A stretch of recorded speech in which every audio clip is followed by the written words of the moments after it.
Praise the lord. ક્રિસ્મોલ ભાઈએ તથા બહેનો, દિવ્ય દયાના દિવ્ય સંદેશમાં તમારું સ્વાગત છે.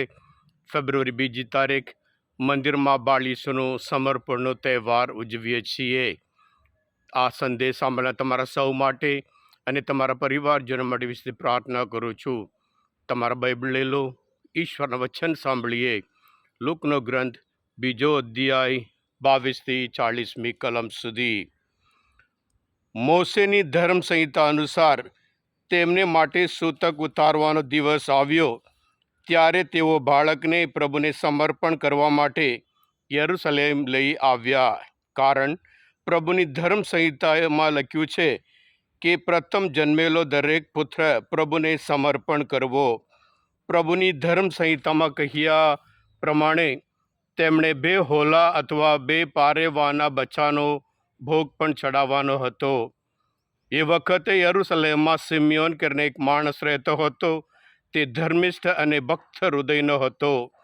તે ઇસરાયેલના ઉદ્ધારનું ઉત્કંઠાપૂર્વક રાહ જોતો હતો અને તેના અંતરમાં પવિત્ર આત્માનો વાસ હતો. પવિત્ર આત્માએ તેને જણાવ્યું હતું કે પ્રભુના અભિષિક્ત મુક્તિદાતાના દર્શન કર્યા પહેલાં તને મરણ આવવાનું નથી. પવિત્ર આત્મા પ્રેર્યા તે મંદિરમાં આવ્યો હતો અને ઈસુના માતા પિતા ધર્મ નિયમ સંહિતાના રિવાજ પ્રમાણે કરવાની ક્રિયા માટે તેને લઈને મંદિરમાં આવ્યા. તેણે ત્યાં બાળકને પોતાના હાથમાં લઈ લીધો અને ઈશ્વરની સ્તુતિ કરવા માંડી. હે નાથ, તમારા કોલ પ્રમાણે તમે હવે તમારા આ દાસને શાંતિથી મુક્ત કરી શકો. કારણ તમે બધી પ્રજાઓ માટે જે મુક્તિદાતા નિર્મ્યો છે તેને મારી આંખે નિહાળ્યો છે. તે દેશ વિદેશના લોકોને અજવાળનાર જ્યોતિ છે અને તમારી પ્રજા ઇસરાયેલનું ગૌરવ છે. આ પ્રભુની વાણી છે, તે આપણો આધાર છે. ક્રિસ્મોલ ભાઈએ બહેનો, મંદિરમાં બાળ ઈસુનું સમર્પણ, આ તહેવાર બીજા તહેવાર પણ એમાં આવે છે કે બાળ ઈસુને નિયમ સંહિતા પ્રમાણે આજના શુભ સંદેશમાં 4 વખત આવે છે. નિયમ સંહિતા પ્રમાણે એમ કરીને, એટલે પ્રભુ ઈસુ હંમેશા નિયમ સંહિતાનું પાલન કર્યું હતું એ બતાવે છે. અને એ પ્રમાણે ત્યાં મરિયમ યોસેફ બાળકને ત્યાં મંદિરમાં લઈને આવે છે. સાથે સાથે લેવીના ગ્રંથમાં લખ્યું છે એ પ્રમાણે જે માતા બાળકને જન્મ આપ્યા હોય 40 દિવસ સુધી એ અશુદ્ધ રહે છે. એટલે ફરી શુદ્ધ થવા માટે એ 40 દિવસ પછી મંદિરમાં આવી શકે. એટલે મરિયમ યોસેફ અને બાળક લઈને ત્યાં મંદિરમાં લઈને આવે છે. ક્રિસ્મોલ ભાઈ બહેનો, આ દિવસ સાથે સાથે કેન્ડલ ડે એટલે મીણબત્તી પણ લઈને લોકો સરઘસમાં આવતા હોય છે.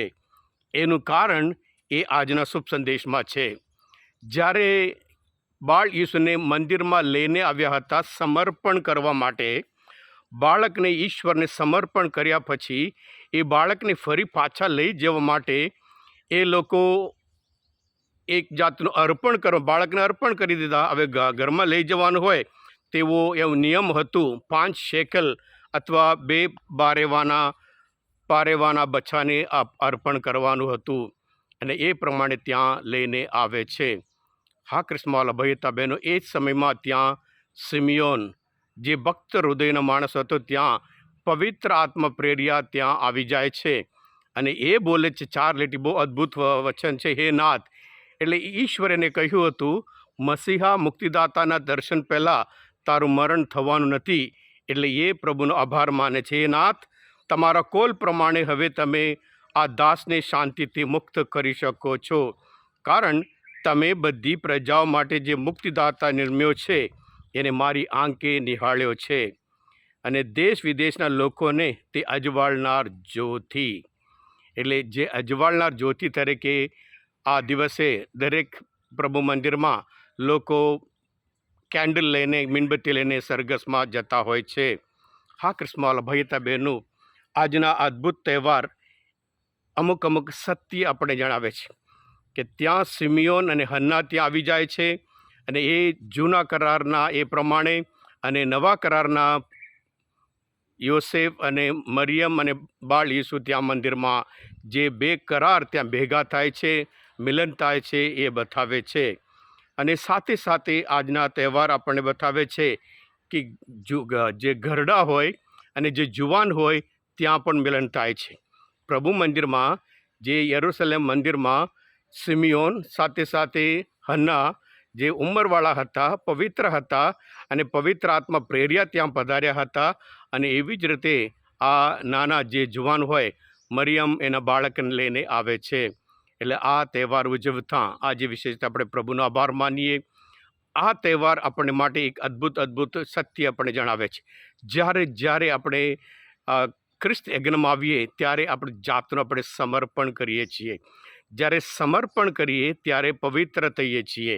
અને સાથે સાથે આ તહેવાર આપણે પણ એ પણ શીખવાડે છે કે જેમ વડા ધર્મગુરુ ફ્રાન્સિસ કહ્યું છે, વડીલોને આપણે માન આપવાનું છે. આ જેવી રીતે વડીલ સિમિયોન ત્યાં પધારે છે, આપણા ઘરમાં વડીલો માટે ખાસ કરીને માન આપીએ. ઘણા બધા વડીલો એવા છે કે લોકો એમનું સાંભળવા તૈયાર નથી, એમને માન આપવા તૈયાર નથી અને એમની સાથે વાત કરવા તૈયાર નથી. એટલે આ દિવસ કરીને ખાસ કરીને આપણે આ તહેવાર ઉજવતા વડીલોને માન આપીએ, સમય આપીએ, એમની જે જરૂરિયાતો પૂરી પાડીએ, જેથી કરી જ્યારે આપણે ખ્રિસ્ત યજ્ઞમાં આવીએ ત્યારે આપણે જાતને સમર્પણ કરવાથી આપણે ઈશ્વરનો આભાર માનીએ અને સાથે સાથે આપણે પણ પવિત્ર જીવન જીવવાનું છે, શુદ્ધ થવાનું છે, એ આપણને યાદ કરાવે છે. હા ક્રિસ્મવાલા ભાઈ હતા બહેનો, આ અદ્ભુત વચન મનન ચિંતન શાસ્ત્રપાઠ સમજવા માટે, પ્રભુ ઈસુને ઓળખવા માટે, આ તહેવાર સમજવામાં મદદરૂપ થયા હોય, તમે પોતે દિવ્ય ધ્યાન સંદેશ સબસ્ક્રાઈબ કરજો અને બીજા માટે પણ ફોરવર્ડ કરજો.